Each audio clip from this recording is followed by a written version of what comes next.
stand by for action.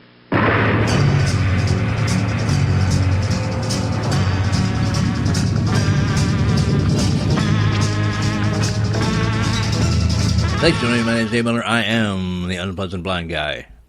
Want to thank History is Repeating. That's Blind Man Mark on the Twitter for kind comments about my different Memorial Day special. That was an honor and a privilege to do. And I want to thank Mike Krallis on the Twitter for kind words about my conservative bite character.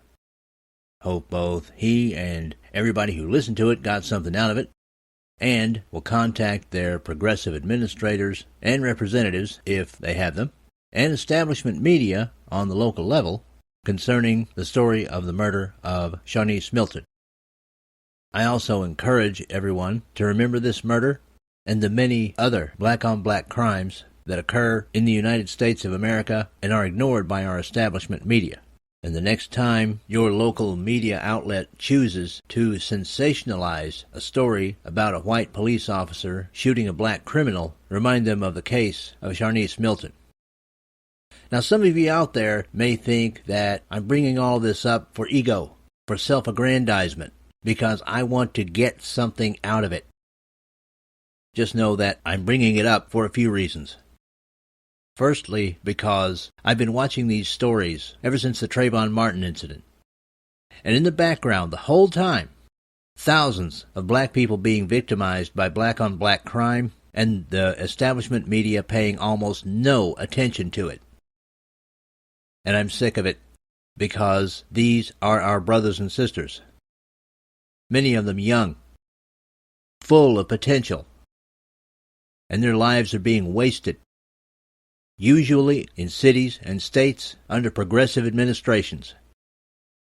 People who have been spending trillions of dollars fighting the war on poverty for over 50 years. Well, I say it's time for a change in policy, because what they've been doing for 2 generations hasn't worked. It's turned our cities into something like a combination of Beirut, Lebanon, and the set of Mad Max. It's bankrupted entire states. It's turned the United States of America into a laughingstock and the world's dumping ground for some of the worst who claim to be refugees. It has to end. There are too many Sharnice Miltons out there. Too many grieving families. Another reason I bring up the subject of black-on-black crime, and this particular case, is because Sharnice Milton is the daughter of a man I consider a friend. The daughter of a man who is the closest thing I have to a personal minister. That is Ken McClinton, host of the Exceptional Conservative Show, currently heard Monday through Thursday at 9 p.m. Eastern through SHR Media, Pundit Press Media, Blog Talk Radio, and other outlets. Ken made a podcast the night after his daughter was killed. You might think that unusual, but he says he did it because God asked him to. I won't question Ken's wisdom, nor that of God. But in that podcast, frankly the most powerful I have ever heard, Ken made a request of all of us. I respect Ken and his family, and ask that listeners to The Unpleasant Blind Guy do what they can to fulfill Ken's request. And I wish each and every one of you would make certain that your press covered the Sharnice Milton murder. I wish you would. Not for my sake, but to reveal nationally that we have a black-on-black crime crisis that isn't solved by Obama, isn't solved by Loretta Lynch, isn't solved by Jesse Jackson, isn't solved by Al Sharpton, but there are those who are fanning the flames to keep black crime up. Why? Because you need the votes. You need people to come out and say, oh, we need more police. We need more tax dollars going out to get more police. But we want to make sure that the police don't kill us or anything. Hands up, hands down. Listen, I'm sick of it. All lives matter. All lives matter. But they don't seem to matter in Black America, where we're aborting babies at a rate almost unheard of. Black gangsters killing people If we have such a strict gun control law, how do they get guns? Why is it that I, an American citizen, can't protect myself, but Billy Boy with the dreadlocks can ride through the streets with a RV tool killing other people? I'm sorry, my commentary just rolls, but that's where I am tonight. I'm just looking at some of the black crime statistics. And I know black people can't be racist because they only kill black people. I'm looking at the number. 83% of white victims were killed by white offenders.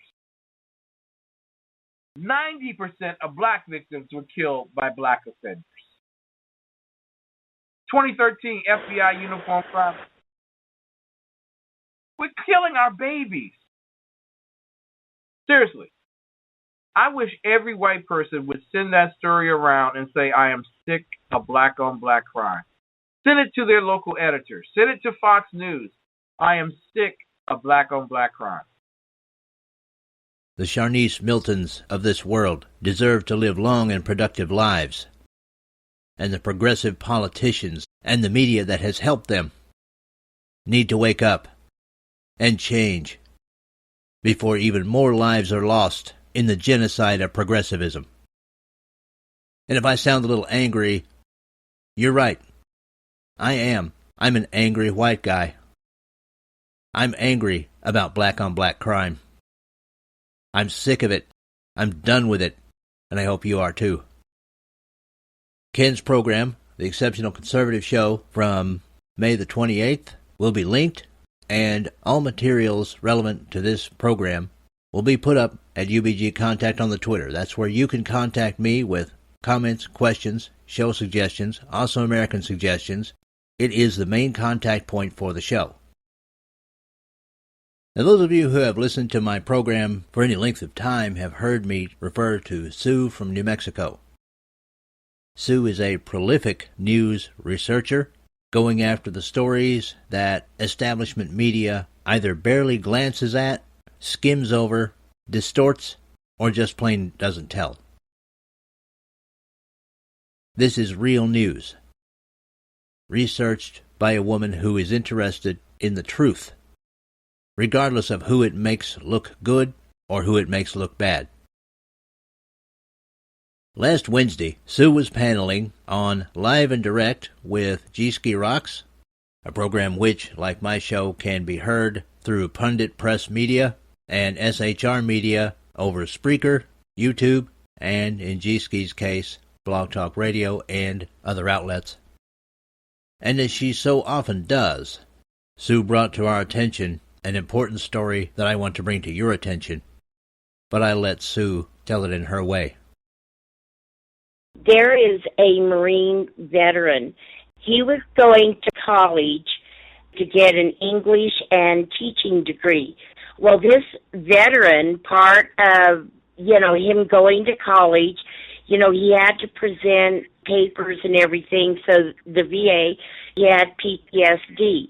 So part of the college requirements for him was that he had to see a counselor on the college. And so, he says, okay, and he goes in for his first visit, and who is it? It is a baghead Muslim, excuse me for calling her that, that's what she was, who is in full Islamic garb. Now, he was gracious enough, he said, I just can't talk to you. When he was finally able to talk to the college administration, he explained why. He said, I don't think it would be good for her to hear everything I saw and I did on my 2 tours in Iraq. At the same time, it's not good for me to have this type of a counselor. Well, what the college did then was they suspended him. And they also listed him as a threat to the students on campus. He could not go on campus. Now, it's gone a little bit further. They finally said, okay, you can go to your classes, but you can't go to any extracurricular activities other than being in your campus, your classes. You have to get off campus. And I tell you, one of the things I'm going to start, and I hope everybody will do this, I'm going to get the fax and the phone number and the email number for Mississippi College. And I hope everyone burns their phone line, their fax, and their email up for the shameful treatment of one of our veterans. This is political correctness. It shows what is going on our colleges and universities. This story actually broke by a great group. If you're not following them, you should. They're called At Campus Reform. And they're a group of college and university students. They don't go one way or the other. They are fighting this Islamization that is going on in our universities and our colleges, and it has to stop. Jeremy Rawls is an awesome American. And if you wish to politely register your displeasure and tell Mississippi College that this veteran deserves the full rights of any student at Mississippi College, you can call their main telephone number at 1-888-992-9714. You can also contact the Office of Public Relations. Their telephone number is area code 601-925-3262. Their email address is pr@mc.edu. Their address is Box 4003, Clinton, Mississippi, 39058. And I'd like to encourage any Mississippi College alumni to contact their alumni association on behalf of Jeremy Rawls and use the influence that you have in his case. Jeremy Rawls is a hero who fought for the liberty of the very Mississippi College administrators who are penalizing him because he declined to give in to Islamization in the name of multiculturalism and political correctness. Finally, I didn't want this week to pass without marking a special anniversary. On June the 3rd, 1965, Gemini 4 was launched into space. It was the second crewed mission of the Gemini program, and it carried James McDivitt and Ed White on a 4-day, 62-orbit, 98-hour flight that lasted from June the 3rd to June the 7th. The mission included the first American spacewalk. The primary mission objective was to test the performance of the astronauts and spacecraft and to evaluate work procedures, schedules, and flight planning for an extended length of time in space. But there was more to it than that. Many who are interested in the history of the American space program have seen the great films of Ed White doing his spacewalk. But it was somewhat more involved than most people think.